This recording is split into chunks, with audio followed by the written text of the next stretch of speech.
Everyone has bad habits, biting your nails, leaving the toilet seat up, or mindlessly doom scrolling social media. But as motorcyclists, being cognizant of your bad habits and making a concerted effort to mitigate them is crucial for success. Because when riding a bike, a bad habit won't just annoy your friends and family, it can make the difference between a joyous ride or one destined to end in disaster. Having good riding habits is synchronous with having a proper foundation upon which to build your repertoire of skills and to grow as a rider. So today, we're going to talk about 7 beginner bike habits that are crucial to break. Let's get into it. The first habit that is crucial for new riders to break is improper use of the rear brake. Some riders rely too heavily on the rear brake, while others completely forget that it exists. While it is true that your front brake is responsible for 70% of your motorcycle's stopping power, using the rear brake effectively can increase your overall braking ability and reduce the time it takes you to bring your motorcycle to a stop. I'm a big advocate that beginner riders just focus on the front brake for now when riding on the road. Rear brakes are nice for slow speed stuff, and you can balance both of them in an emergency situation, but truthfully, stopping on the rear brake is a quick way to slide. By using the rear brake in conjunction with the front, you add stability to the motorcycle. When the rear brake bites onto the brake rotor, effectively slowing the rotation of the tire, less momentum is forced onto the front of the motorcycle, preventing front-end dive and helping to keep the rear tire in contact with the pavement. It's why when you come up to a stop sign, you can blend front and rear brake and notice that if you do it correctly, you basically get no front-end dive. It's kind of cool. Try it out next time. Dragging the rear brake while slipping the clutch can allow you to operate your bike very smoothly at low speeds, which is really helpful in parking lots and tight slow speed turns. Alternatively, when riders rely too heavily on the rear brake, they're losing out on all the stopping power that comes from the front. This is more common amongst cruiser riders or people that come from the dirt bike world. Cruiser riders have been known to disseminate a ton of antiquated and inaccurate information based solely on the vague anecdotes of someone who knows someone who did something one time. For instance, a cruiser rider thinks that using the front brake in an emergency situation will immediately cause them to go down because someone they knew was riding out a raked out Harley and crashed after emergency braking while trying to avoid a deer. When in reality, for a properly built motorcycle with normal geometry from the factory, using the front brake and rear brake at the same time is best practice. Relying too heavily on the rear brake, which cannot stop a motorcycle anywhere near as fast as the front, which provides a majority of the stopping power, increases your risk of locking up the back wheel as well. Because when exclusively using the rear brake, the window of progressive braking is as follows: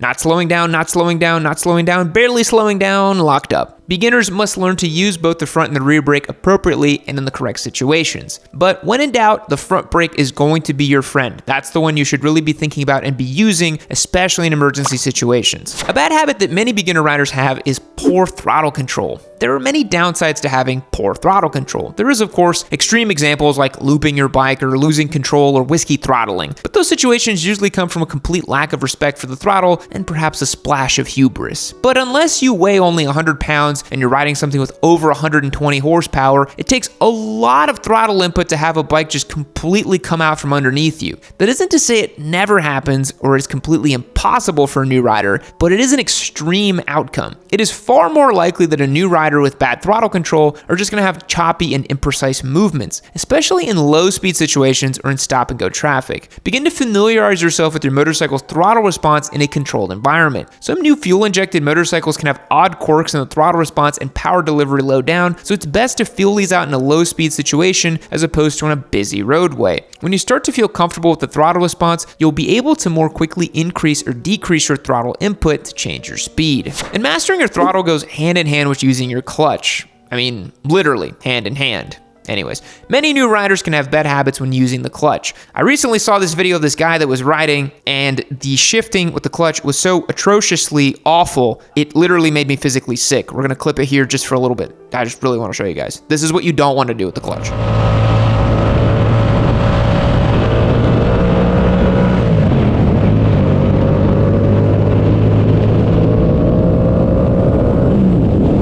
Some bad clutch habits can include not mastering the friction zone, a failure to fully engage the clutch when shifting, unintentionally leaving the clutch partially engaged, and coasting with the clutch pulled in. Using the clutch is imperative for slow speed maneuvers, where slipping the clutch in the friction zone allows you to apply very minimal but smooth amounts of power to the rear wheel. New riders can be unfamiliar with this practice and have difficulty with low speed maneuvers, but if you have the clutch pulled in too far, you won't be putting any power to the wheel and you won't move the bike. If you have the clutch lever too far out, you'll either risk stalling oversteering or move forward too quickly depending on your throttle input, and having a strong familiarity with your clutch is also crucial when shifting gears. If your clutch is not fully engaged when shifting gears, your bike will shift roughly or not at all, as well as put unnecessary wear on your transmission. Conversely, accidentally leaving the clutch partially engaged for too long is going to put unnecessary wear on the clutch and reduce the power delivered to the rear. Excessive clutch wear can cause your clutch to slip under high power loads and will untimely require the replacement of clutch plates. After shifting gears, releasing the clutch too quickly can also lead to choppy power delivery and even possibly an unwanted wheelie, but again, kind of rare. Lastly, a bad habit that new riders have is to coast with the clutch lever pulled in. Coasting like this prevents you from being able to make adjustments to your speed, decreases your traction on the road, and there's no force from the engine or brakes being put on the wheels and will not allow you to engine brake. The clutch should be used when changing gears and slipped using the friction zone during low speeds. Otherwise, the clutch lever remains untouched.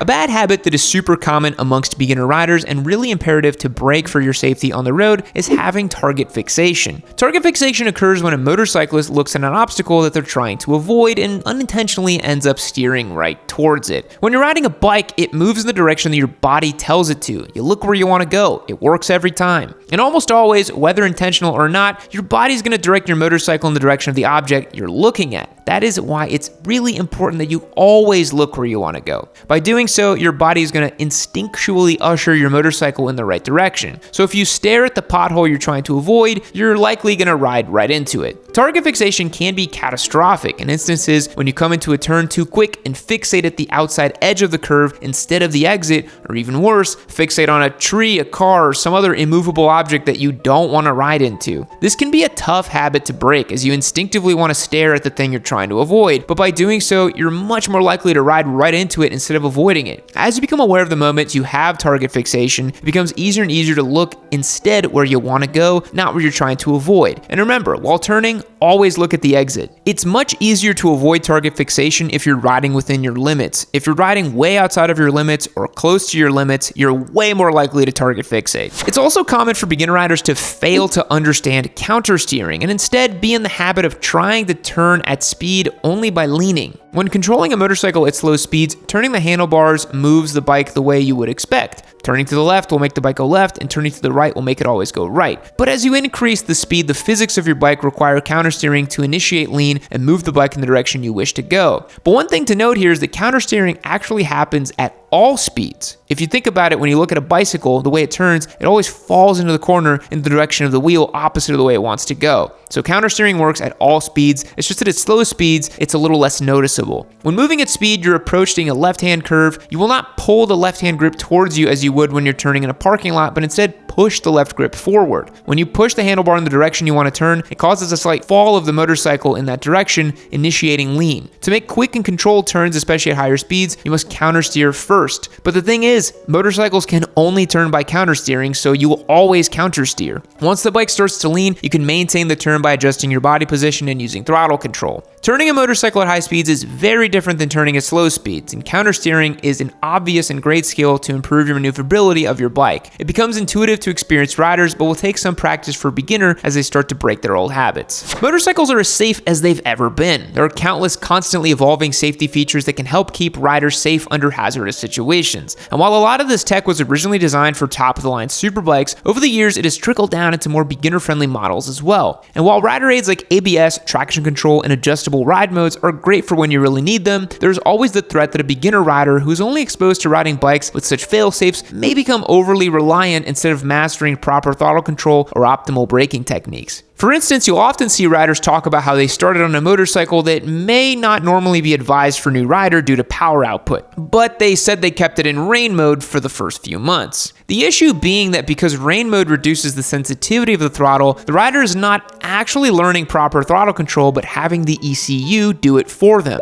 Oftentimes, these different ride modes all retain the same max power number, but they just modulate the throttle sensitivity and the torque curve. So a beginner that starts on a big bike in rain mode is still still going to have too much max power at their disposal and will ultimately be worse off when they take it out of rain mode where the throttle response is no longer neutered. Similarly, a new rider may take greater risks with their braking, knowing that ABS will kick in should they be too aggressive with their braking in a way that risks locking up their wheels. Obviously, ABS is awesome to have should you need it, but it's still important for a beginner rider to master progressive braking and try to avoid any chance of locking up their wheels, even when riding on a bike with ABS. They're great when you need it, but those rider aids are no substitute for good riding habits. And the last bad habit beginner riders need to break is riding without the proper gear. I see it a lot. Y'all want to look cool on TikTok and Instagram, and here I am, your Papa Yam on YouTube, crusty as I am, telling you to wear your gear, but I'm going to say it once again. Beginner riders are often trying to spend as little money as possible to start their motorcycling journey. So they think, hey, I'm just a beginner. I'm not going to be going that fast or taking any crazy long rides anytime soon. I can make do with just a helmet and gloves for now and get more gear later.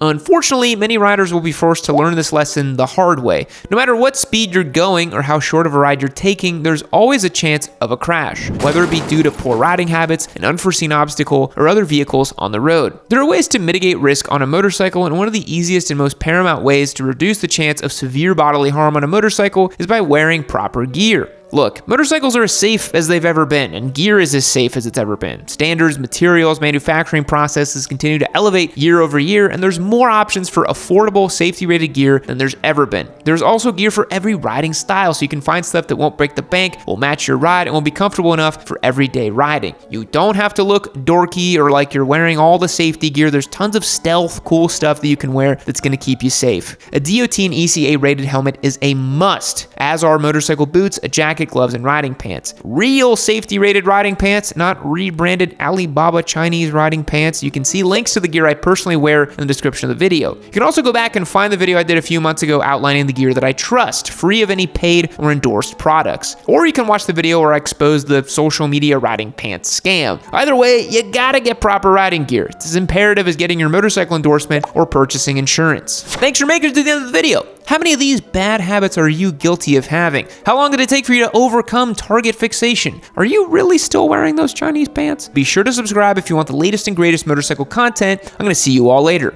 Fact: the world's largest butterfly, Queen Alexandra's birdwing, has a wingspan of about 10 inches. That's a big bug. Goodbye. Keep watching Yami Nerd.